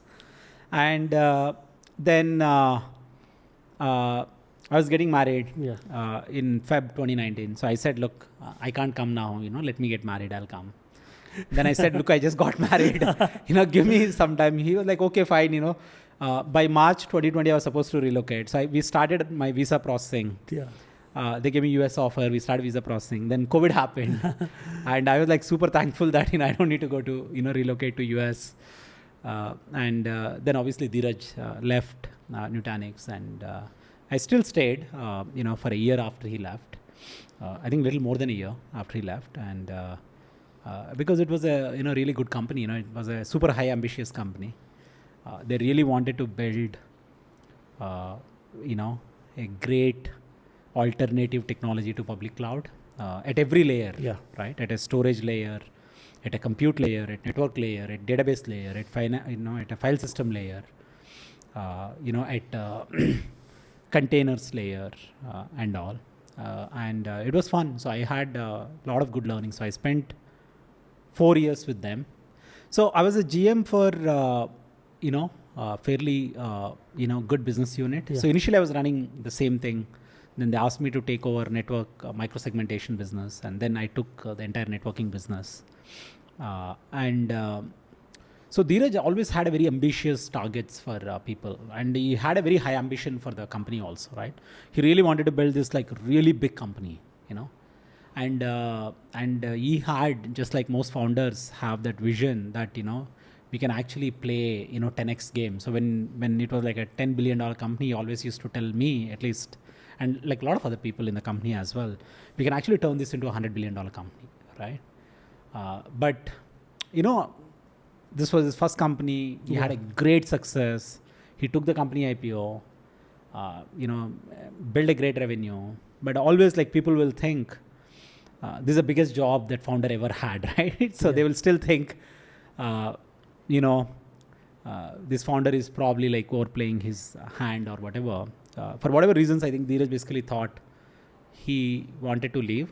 I think that day I knew that, look, I'm not going to be here, right? If Dheeraj was there, probably I could have given a little bit more time, because his ambition was like super high, right? Super high. What were the ambitions of Dheeraj? So the ambition was, he always used to tell us this stat of how many companies went IPO from 1982 in enterprise software space, and how many of them crossed $1 billion revenue. So the stat when we used to look at it in 2019 and 2020 was around just 45 companies ever crossed $1 billion ARR. From that 45, I think around less than 20 companies ever crossed a $3 billion ARR, right? He always used to tell, look, we can go from this billion plus revenue to 3 billion revenue. And the only way for us to go and build that company is to own most of the data plane along with control plane, right? So at one point his ambition was we should build an operating system, right? Most of us actually thought it's a crazy idea, because who will build an operating system? But all his ideas were crazy, right? So he built a hypervisor when hypervisor was not a cool thing, right? He built like this distributed storage when storage was not the sexy business. And, he wanted us, one of the business units that I managed was like, go build a networking stack. And networking was not the coolest thing, right? But he always wanted us to go solve like this very complex problems. He wanted us to build this managed database service, right? Which one of the other GMs bootstrapped. And he left. Now he's actually running a company which is like a managed database service company. So his ideas were like, okay, how can we go chase this 10 of the 10 plus $1 billion business opportunities, so we can actually create a $100 billion kind of a company, right? Obviously, growth comes with a lot of complexity, and complexity will kill the growth or cause a lot of short-term problems. I think the company grew so fast, went from a single product to multi-product in no time. It was very hard, right?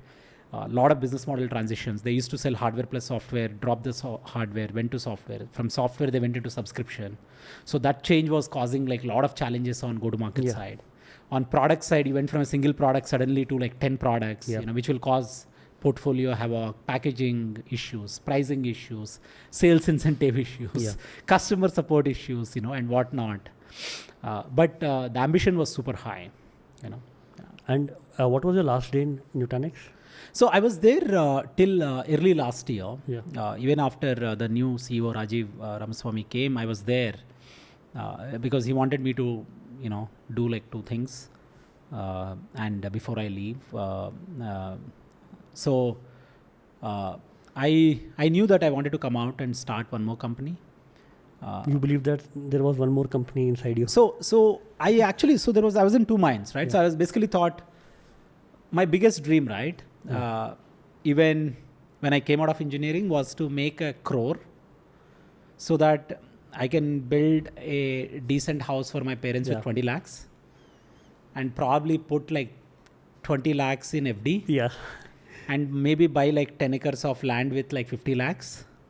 Maybe spend like the 10 lakhs on my, buying one car and, this thing. So I was basically like very like clear, at least after I came out of college, I was like, okay, let's make 1 crore. That's enough. It's not so much of crore, but I had like this thing of, okay, I'll get a house for parents. I'll put some money in FD. I'll buy some land. I'm set, right? And so after Minjar, I seriously thought, hey, maybe, maybe I don't want to do one more company, right? Because I started, it was a struggle always, right? At a very young age, you become like a leader as a CTO or whatever.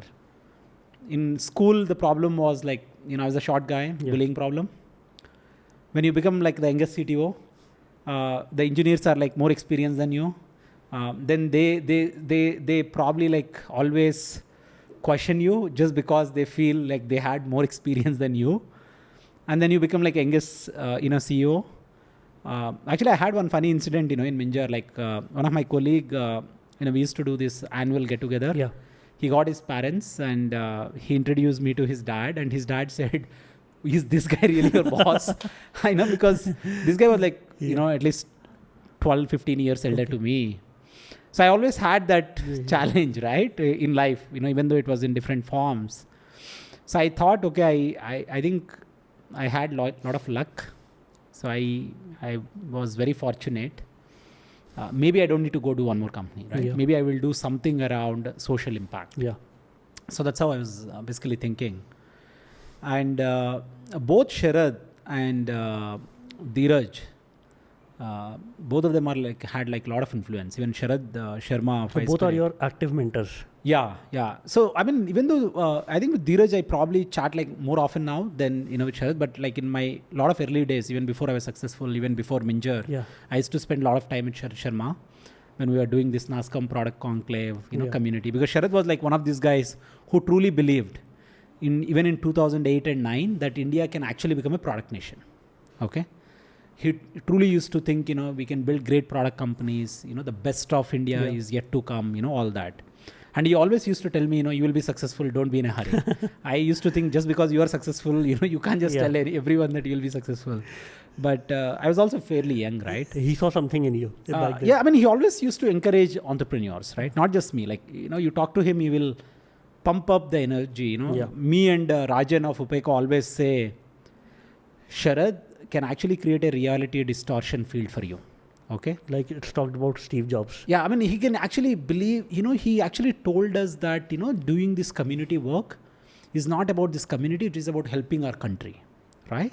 So you can actually, I like first time when I met him, I went to him thinking I will sell him something, saying, if you want me to help you with, this marketing stuff for your whatever product conclave, pay me 5 lakhs, I will help you. Otherwise, like, no. But he converted me to become like a volunteer in like 2 meetings, right? Just 2 meetings. I was like, okay, I think the cause is lot more useful, impactful than the whatever, capital that I can get, out of my time. So that way, he always used to go after these big, bold ideas, right? And so both Sharad and Dheeraj told me that, hey, look, we are very fortunate people.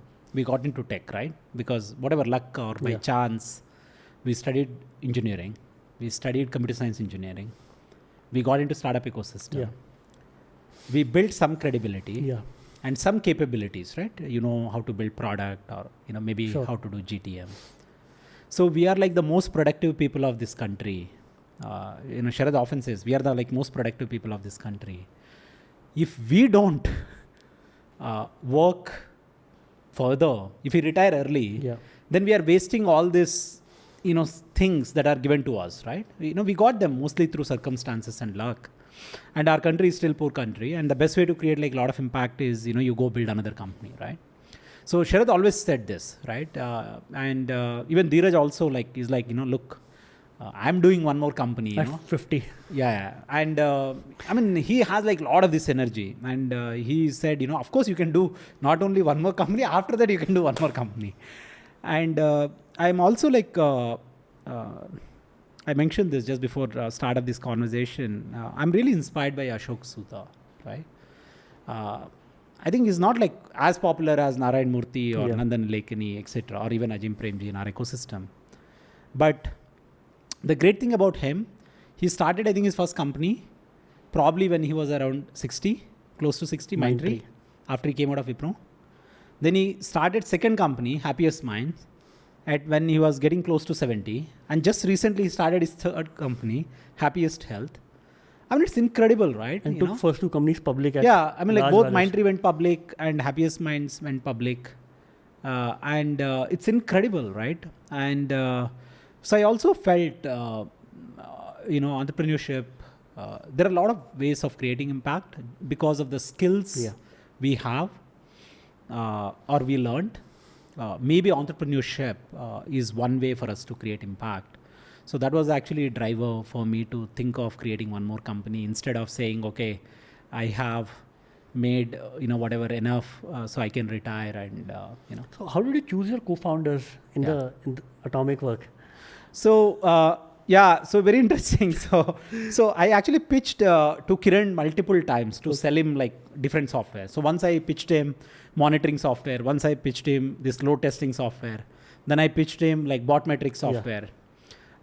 During that conversation, I figured out like he's a very smart tech guy, right? Super smart technical guy, very high bar for technology. And so that's how we got connected. So we used to stay connected, because of the SaaS, And back then, Freshworks was not so big, right? Yeah, Freshworks was like not super big, but they were growing. Yeah. Like they were one of these companies, who broke that India ceiling. The India ceiling was you get to 20 million, that's it. Yeah. You are like struck at the 20, 30 million, right? But Girish always showed like super high ambition. Yeah. From day one, wherever you meet him, and very smart people. So Kiran kind of become like a friend. So we always stayed in touch. I think there were multiple times I thought, if I ever do one more company, I want a guy like this, right? Who has a very high bar. Yeah. Okay. And so after Freshworks IPO, and I was thinking of leaving Nutanix, I think Avinash knew that I was planning to do a company, and he went. I think he met Kiran in Hyderabad. He said, "Hey, what are you planning to do?" Kind of a thing. And then he said, "Hey, Vijay and you probably should chat, because Vijay is also thinking of starting." But I knew Kiran. I mean, he's somebody I always respected. So then we said, okay, let's chat. And we spoke for like 9 months almost. And when did Parsu came into the picture? So I think after like few conversations, Kiran was very clear. He said, Vijay, like there is a really smart guy with whom I had few conversations. I really wanted to talk. If possible, 3 of us should come together. Okay. Right. So when I met Parsu in the first conversation, I'm like, okay, I want one guy. Right. So I genuinely believe that in SaaS, only 3 things matter. Yeah. Your product matters. Product means, your product plus tech, whatever, your platform. And distribution matters. Yeah. For me, distribution is, again, part product, part GTM. Yeah. For me, product is part engineering, part design, part distribution. Yeah. Right? So I was like, okay, what's better than, a guy who understands technology, who understands design, who understands distribution to come together and create. I also was like not thinking, okay, maybe we need to give a lot of equity to third co-founder. So I was not like in that mindset at all. And I also told them, look, I will treat you guys as equal, but it's also going to cause a lot of problems because like, I can drive you folks crazy. Yeah. I drive them crazy now. And sometimes they even joke that, you are worse than Girish, right? Girish was super nice sometimes, most of the times.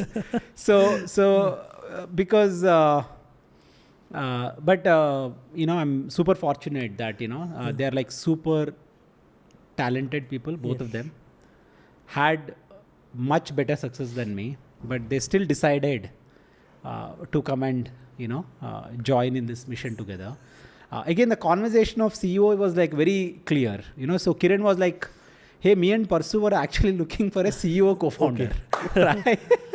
So, and we met, we didn't had any idea. So we met multiple times. We met in Bangalore, we met in Hyderabad. We were supposed to meet in Chennai, but that didn't happen.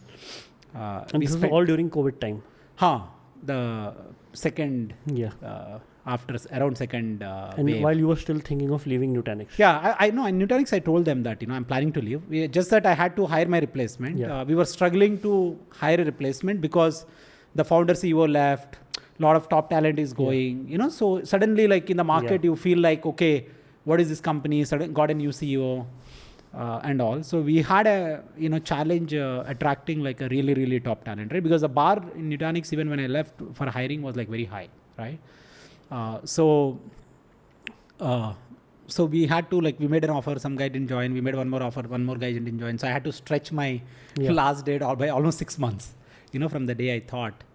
But they knew that I want to go back and do a startup or do something, and so Kiran and Parsu initially we got together, spoke about our families, our values, why we are doing this company, right? Are we doing this for money? No, because all of us came from villages, right? Maybe Kiran is probably came from a tier 3 town. Parsu also is like that, and. I think we probably had more success than we imagined. And so this is not like this time money or fame. So, but this is something about, impact. We can actually build a good company. The byproduct of that company is we can create impact, right? So we basically said, okay, the mission also aligns, personal missions of all founders align. So let's actually come together, right? So if you look at all the journeys that I had, so even with Anand, it's not like he's my best friend. Yeah. Like it's not like we went to same engineering college or anything. So I always feel, so I'm one of these guys who always feel when you do companies, you do them with people whom you know and you respect. Yeah. But they need not be your best buddies, right? Because when you are building company, it's also about building new relationships, right? Of course, the downside is, very early if you have not discussed, if there are conflicts, who will make the final call? And how do we resolve our conflicts? And where you want to, have a strong point of view, but not turn that point of view into ego, right? So with me and Anand also, we used to spend like a lot of time sitting at this chai shops and coffee shops before we we started Minjar, thinking about how do we resolve our conflicts? What if we don't agree? Who can override, right? So same conversations I had with Parsu and Kiran also, right? So they were also very clear on, okay, who makes the final call? And how do we resolve? The CEO makes the final call? Yeah. So, and sometimes they actually give me too much freedom also, right? And, but very grateful. I again feel super lucky. And, I think in life, circumstances play a huge role, right? With the kind of people that we end up with. And I can tell you, my ambition was for starting a fund was that I can never have Vijay as a co-founder, right? So how do I get part to be of Vijay's journey? Right? So yeah. No, I think so typically, right? Like who introduced her? I think Pallav introduced us. Pallav basically said like really good guy, right? Yeah. So and Pallav has been like one of those close friend, also a mentor, but he's also somebody I can call for a loan, call him for chit chat, and call him to just hang out and spend time. And I think in life, right, we don't need like hundreds of relationships, right? We need 10 or 15. Yeah, we need like a handful of really, really great relationships, right? Of course, we have some of those relationships, family, they're given to us. Yeah. But we need to work hard to build rest of them. For me, like Pallav is one such relationship. Right. Avinash is one such relationship. Rajan is one such relationship. These relationships, like, accidentally they happened, right? Because of NASCOM product conclave or, whatever technology, ecosystem. But Pallav was like very successful even when I was struggling, right? So even I remember Pallav telling me after Gizapace did work out, I think in 2011, he told me, hey dude, don't worry, you will be successful, right? And if you have whatever loan etc, just take some money and write it off and just like be peaceful, right? So I think sometimes people who have made it just before you, telling you also gives you that comfort, right? Of course eventually you will make it, or at least you are making a good attempt so that the outcome is going to be decent for you. But while founders have confidence that they can make it in their journey, what they don't have is a comfort, right? So the comfort only can come from people whom you believe are like good friends. They are not judging you, thinking, okay, this guy can't pitch, this guy can't build, this guy can't sell, kind of a filter, right? For Pallav, it's like, okay, let's have a beer or, let's have a good food, don't worry about it, kind of a thing, right? I think he created like a lot of impact and same paid forward I have, right? So when he introduced, he said, hey, Siddharth is like really good guy, you should chat. The moment he said that, I'm like, okay, because he doesn't say that about everyone, right? And I'm like, okay, let me, help Sid with as much as I can. Because Dheeraj, I actually thought when companies acquire other companies, the CEOs or founders, try to obviously woo. It's like a recruiting someone, right? When we are recruiting as a founder into our company, we always try to like, do our best, right? But I think one of the things I learned from Dheeraj was like, he tried to do his best even after we joined, right? He didn't thought my job is done, acquired. Anyway, this guy is locked for next 2 years here, because of golden handcuffs. Let's not worry about it. He was never like that, right? So he always, and even after he left, he always used to check. I think there is so much to learn, right? Even though these things are obvious, right? So Sharad, he was like far more successful, right? Even like by 2008-9 when we met him, when I met him, he was already super successful. Despite that, he always used to treat us like equals, right? You take ideas, give us like, enough freedom to go, do something, and always focus on doing something for community, and even country, like we always used to joke with him saying, forget about country and let's just help, product founders, right? But these are the people, who can actually inspire you, give you comfort, also stand by you. They also check on you.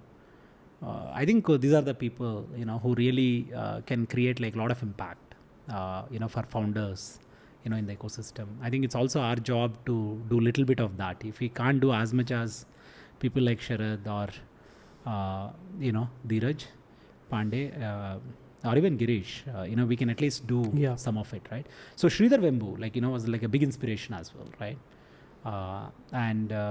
So we got connected to like a lot of the ecosystem. I got connected thanks to Sharad, Sharma, right?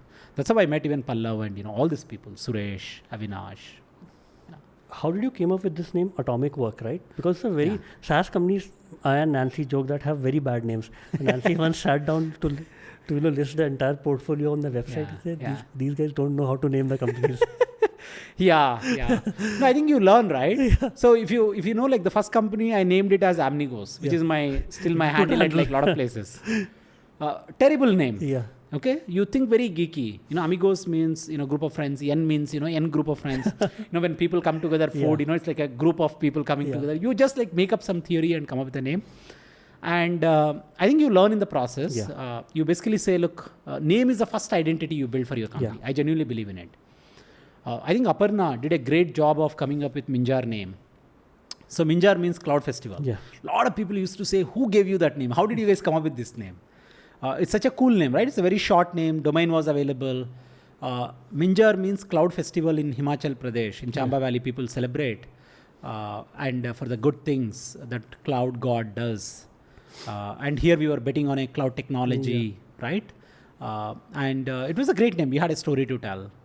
Atomicwork, we landed on that name. We thought like a lot of names. So one of the name we thought is Hosa. We were trying to find .com. We got the .ai and all. We wanted .com. Hosa means new in Kannada, right? I actually thought, okay, maybe I should pick a name, which has something to do with my roots. Hosa was one option we seriously considered, which means new. But Atomicwork name came up because we were thinking, I was a huge fan of, James Clear, right? Atomic Habits is like one of the my favorite books. I go back and read like a lot of times. If there is one book I go back and read again and again and again, that's Atomic Habits. And Lessons from History, right? From Will Durant. And so I met Dheeraj in March last year. He was in India. So we were discussing. And when this Atomic, work kind of a thing was proposed to him, he doubled down on it. He said, like, it's a great name. Forget about Hosa. Atomic basically means, simplifying things, right? Like just focus on one thing, that can actually deliver immense value. And the mission that we were going after is also to simplify internal operations inside, companies, inside enterprises. You take a very complex thing, you simplify. So that's Atomic. And work. So you bring them together. So that's how we ended up with Atomicwork. Part inspiration. But I genuinely believe, that the first identity for a company is the name of the company, right? I think we should not play with, instead of CK. Of course, like things work out. Eventually, if you build a great service, whatever, the K becomes the thing.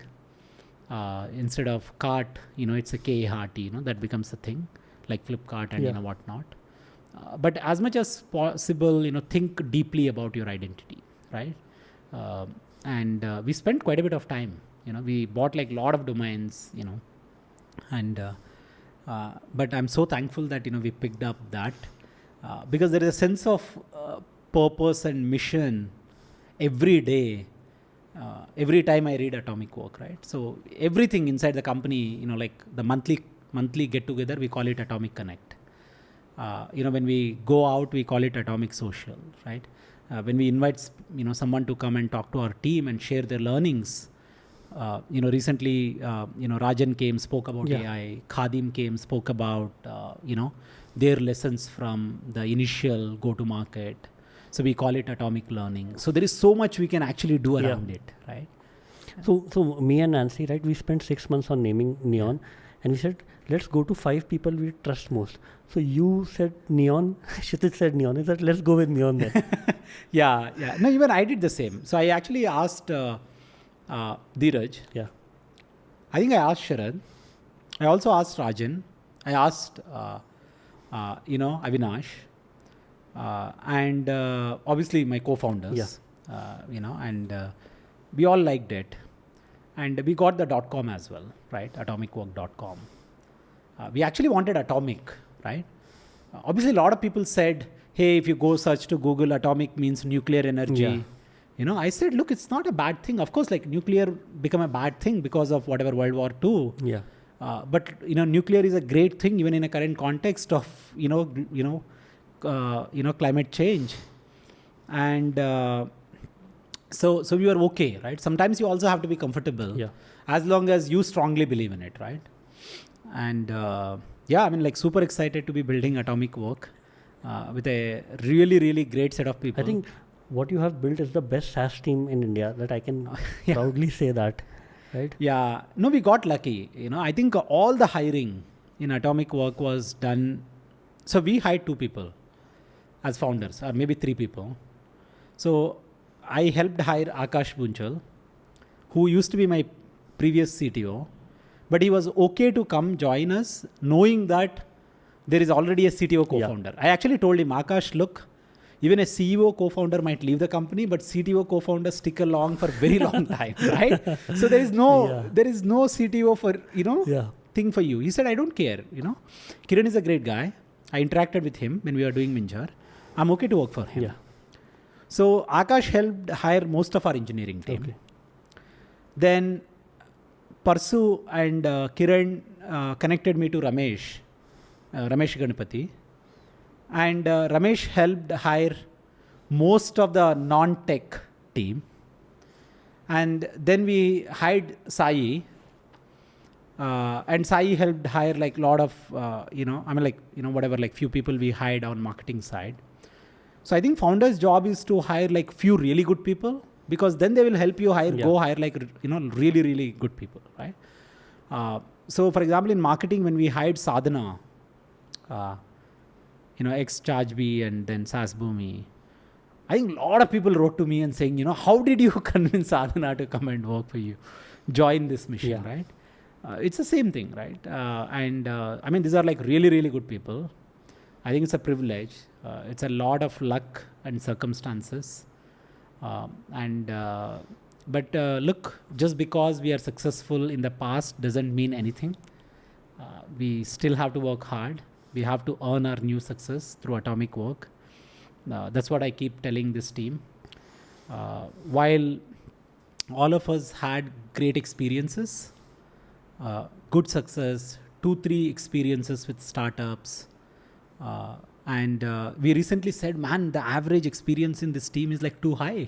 Let's actually hire few young people. So we started hiring like now some really, really young people, because one of the things experience does to you is, your tolerance level for shame goes very high. You don't ship fast. Yeah, because you feel like, okay, I can't do, like I have to do really great job with everything, but in startups, the velocity matters. Because if you have velocity, you can iterate faster, right? This is also like one of the, the curse of experience, right? And the curse of expectations, right? Just like you said, this is like one of the best SaaS teams that you have seen. Actually, Tejashwi Sharma of Sequoia, once he introduced me to someone, he's used the exactly same language. I mean, bunch of people use this language, right? Because suddenly, like, really good set of people coming together in one company.